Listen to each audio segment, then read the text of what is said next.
Edison State Community College invites you to a video preview of its 9-day tour of China. Community members are invited to travel with faculty, staff, and students on a trip of discovery in March of 2011. So come along as we uncover the footprints of China in the Miami Valley.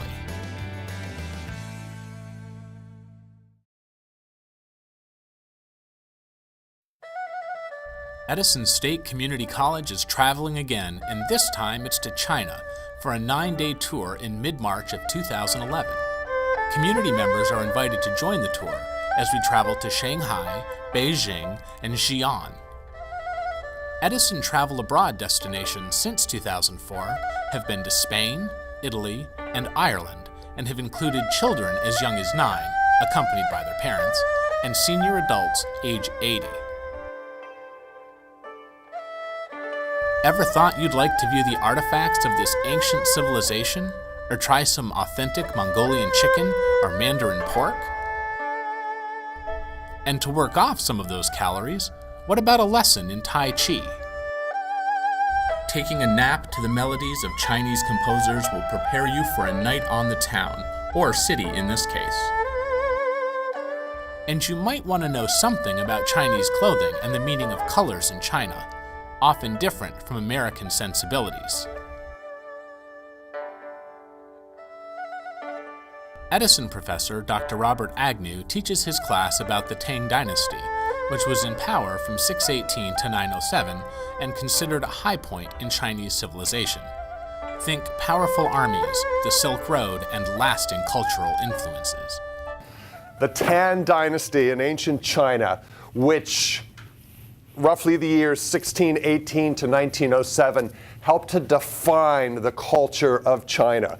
If you could take a look at humanity from the most ancient times to the present, there's always those highlights, those flames that suddenly glow in the midst of world cultures. And the time of the Tang Dynasty is when that happened in China. And all of a sudden, the sciences and the arts flowered into one of the most amazing flourishes of the age. We find the largest city in the world at that time in Chang'an, which the architecture was absolutely splendid. Artworks everywhere. Every component of the architecture included artworks. One does not find such beauty like that until one takes a look at the accomplishments of the Muslims, especially in northern Africa and in Spain during the Middle Ages, in which every component of their architecture was an artwork itself.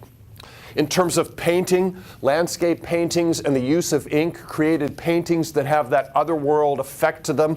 I mean, in European history, you have painters like Da Vinci and Michelangelo, in which there's just sort of an other world, moving to another dimension kind of feel to that. You definitely find that in Chinese painting of this particular time period. Music developed with orchestras as large as 80 musicians, which meant that the music must have been quite sophisticated. The shin is one of the most important instruments at that time. It's a combination of the zither and guitar, and there were brilliant performers at the age that performed on a regular basis for the people as well as for the emperor. Opera was developed at that time, the idea of telling stories, mostly from ancient China, through music. And the Pear Garden was the first opera company anywhere in the world that was formed and performed on a regular basis. And the poets, there were so many great poets at that age that it's almost hard to talk about a particular one or to limit it. But Wang Li is certainly one of the great poets in Chinese literature. Also in terms of just literature in general, some of the great Chinese legends of their ancient world were assembled at that particular time and are still read to Chinese children today. So they became a staple of the culture that every child growing up in China maintains and holds on to today as part of the beauty of their culture and the things that make China great. You can see some of the artifacts he discusses in his lecture on the tour as we visit the Summer Palace, the Temple of Heaven Park, the Jade Buddha Temple, and the Shanxi Provincial Museum.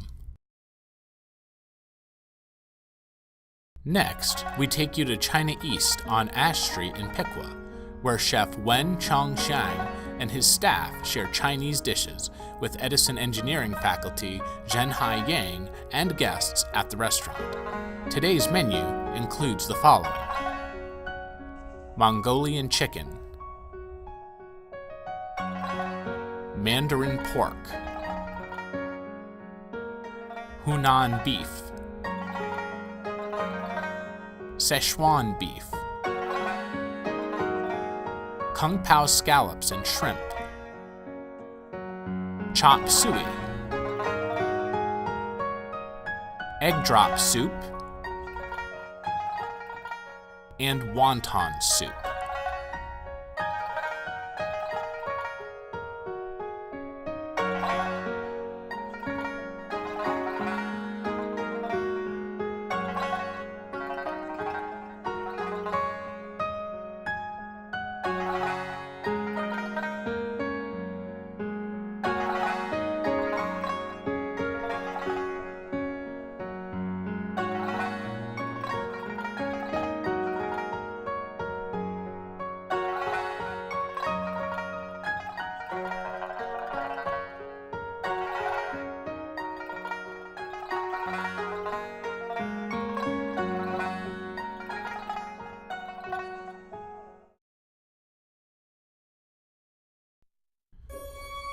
We now take you to the lake at Edison, where math faculty member Dr. Lam Ho demonstrates the ancient art of Tai Chi.